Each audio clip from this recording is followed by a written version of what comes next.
ఆ జిల్లా హెడ్ క్వార్టర్లో ఏ గవర్నమెంట్ ఆఫీసు ఎక్కడ ఉంటుందో తెలియదు. ఒక నెల ఒక్కో చోట, మరో నెల మరో చోట ఉంటాయి. అయితే ఈ అడ్రస్ కనుక్కోవడం సామాన్యులకు పెద్ద పజిల్గా మారిపోయింది. ఎందుకిట్లా మారుస్తున్నారని అడిగితే సొంత బిల్డింగ్ లేకపోవడమే దీనికి కారణమని చెబుతున్నారు. ఇక కొన్ని ఆఫీసులైతే పాడుపడ్డ బిల్డింగ్స్లోనే కాలక్షేపం చేస్తున్నాయి. చినుకు పడితే ఫైళ్లన్నీ తడిసి ముద్దైపోతున్నాయి. ఇంతకీ ఇంత దారుణ పరిస్థితి ఎక్కడో తెలుసుకోవాలంటే ఈ స్టోరీ చూడాల్సిందే.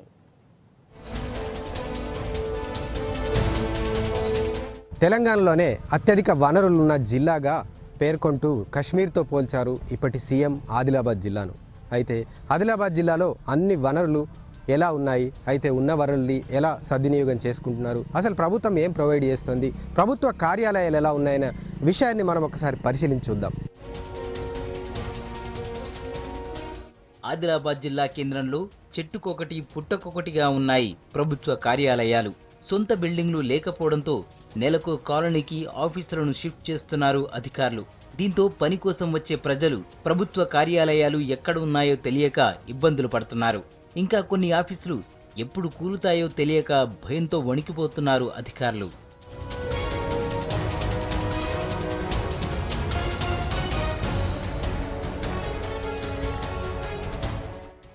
గోడలకు బీటలు వారి కనిపిస్తున్న ఈ బిల్డింగ్లన్నీ ప్రభుత్వ కార్యాలయాలు. కూలడానికి సిద్ధంగా ఉన్న ఆఫీసుల్లో అధికారులు డ్యూటీ చేస్తున్నారు.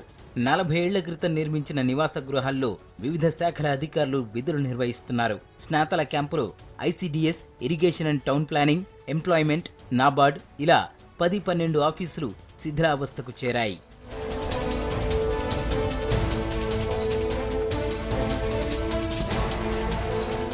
ప్రభుత్వం నుంచి అద్దె డబ్బులు రిలీజ్ కాకపోవడం, సొంత బిల్డింగ్లు లేకపోవడంతో కూలడానికి సిద్ధంగా ఉన్న బిల్డింగుల్లో విధులు నిర్వహిస్తున్నారు అధికారులు. వర్షం పడితే ఫైళ్లు తడిసిపోవడం, గోడల నుంచి నీళ్లు కారడం, షార్ట్ సర్క్యూట్తో ఇబ్బందులు పడుతున్నామంటున్నారు ఉద్యోగులు. వానాకాలం వస్తే కంప్లీట్ లీకేజ్ ఉంటుంది, ఫైల్స్ ఇవి డ్యామేజ్ అయితే సిస్టమ్స్ మొత్తం క్వార్టర్ మాకు లీకేజ్ ఉన్నది. కాబట్టి మా డిపార్ట్మెంట్ కూడా అడగడం జరిగింది, డబ్బుల గురించి ఇస్తామన్నారు సార్. రీసెంట్లీ విండో కూడా చేంజ్ చేశాం. పిల్లలు రావడానికి కూడా ఇబ్బంది ఉన్నది, ఇందులో స్టాఫ్కి ఇబ్బంది ఉన్నది. ఎక్కువ శాతం రెయినీ సీజన్లో బాగా సఫర్ అవుతుంది సార్. బయట పిల్లల రిజిస్ట్రేషన్ కొరకు అయితే షెడ్ లేదు, వాళ్ళకి నిలబెట్టిద్దామంటే ఇబ్బంది అవుతున్నది. ప్రభుత్వ కార్యాలయాల్లో సరైన సౌకర్యాలు లేకపోవడంతో జనాలకు పౌర సేవలు అందడం లేదనే విమర్శలు ఉన్నాయి. సొంత భవనాలు లేని వివిధ శాఖల అధికారులు నెలకో చిరునామా మారుస్తున్నారు. దీంతో పనుల కోసం వచ్చే జనాలకు అడ్రస్ దొరక్క తిప్పలు తప్పడం లేదు. సరైన సౌకర్యాలు లేని కార్యాలయాలను ఒకే చోట ఏర్పాటు చేస్తే ప్రజలకు సేవలు అందిస్తామంటున్నారు అధికారులు. ఆదిలాబాద్ జిల్లాలో కలెక్టర్ కార్యాలయం కానీ ఇతర కార్యాలయాలు, చాలా కార్యాలయాలు రెంట్ భవనాల్లో ఉన్నాయి. కొన్ని కార్యాలయాలు అవసాన దశలో ఉన్నాయి. కొన్ని కార్యాలయాలు నూతనంగా నిర్మించినా కావాల్సినటువంటి ప్లాన్తో లేవు.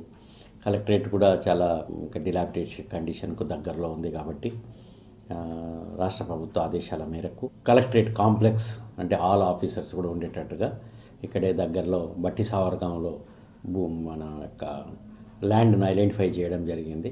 అక్కడ మొత్తం కలెక్టరేట్ జిల్లా కార్యాలయాల భవనం సముదాయం ఏర్పాటు చేయడం జరుగుతుంది. దాని కొరకు చూశారుగా జిల్లా కేంద్రంలోని ప్రభుత్వ కార్యాలయాల దయనీయత. కూలిపోవడానికి సిద్ధంగా ఉన్న భవనాల్లో పనిచేస్తున్న అధికారులు దానినే వెసులుబాటుగా తీసుకొని పౌర సేవలకు కూడా అంతరాయం కలిగించిన సందర్భాలు ఉన్నాయని చెప్పుకోవడం నిజంగా బాధ కలిగించే అంశం.